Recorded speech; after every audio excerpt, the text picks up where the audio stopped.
வாயை மூடிட்டு கம்முனு வெயிட் பண்ணி பாப்போம். அப்படியாவது அவன் லட்ட சாப்பிட்டுதான் ஆகணும். ஆசினி, வாங்கண்ணே. அடுத்த வாரம் என் வயல்ல கருதறுப்பு வச்சிருக்கேன். முத்துப்பாண்டிய வந்து நெல்லு பார்க்க சொல்லுமா.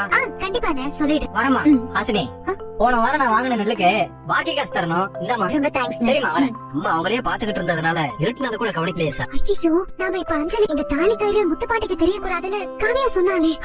என்ன முத்துப்பாண்டி இன்னும் காணோம்? ஜிலேபியும் வரலையே. கால் பண்ணி பாப்போமா? ஹலோ மேடம், லோடு எல்லாம் இறக்கியாச்சு மேடம். அப்படியா? எல்லா மூட்டையும் குடவுன்ல இறக்கிட்டீங்களா? எல்லா மூட்டையும் இறக்கியாச்சு மேடம். அதான் போன் பண்ணேன். மேடம், நீங்க இப்ப குடோனுக்கு வந்து எல்லா மூட்டையும் சரியா இருக்கான்னு செக் பண்ணிட்டீங்கன்னா நல்லா இருக்கும் மேடம். சரி, அப்ப கொஞ்சம் வெயிட் பண்ணுங்க, நான் வந்துடுறேன்.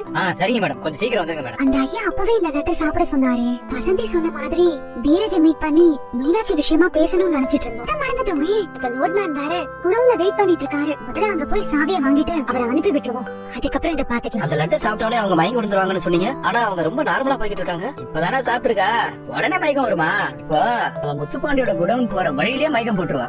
அதுவும் நமக்கு நல்லது தானே. ஏன்னா இந்த ஏரியா எல்லாரும் வந்து போற இடம். அதனால அவன் இப்ப போற வழியில மயக்கம் போட்டு விழுந்தா அவளுக்கு ஹெல்ப் பண்ற சாக்குல அவளை ஈஸியா தூக்கிட்டு போயிடலாம். Super sir. சரி, ஃபாலோ பண்ணுவோம். சரிங்க சார். அண்ணே, சொல்லுமா. குடவுன்ல லோடு இறங்கி இருக்கு. நான் போய் செக் பண்ண போறேன். முத்துமாமா வந்து கேட்டா நான் அங்க போயிருக்கேன்னு சொல்லிருங்க.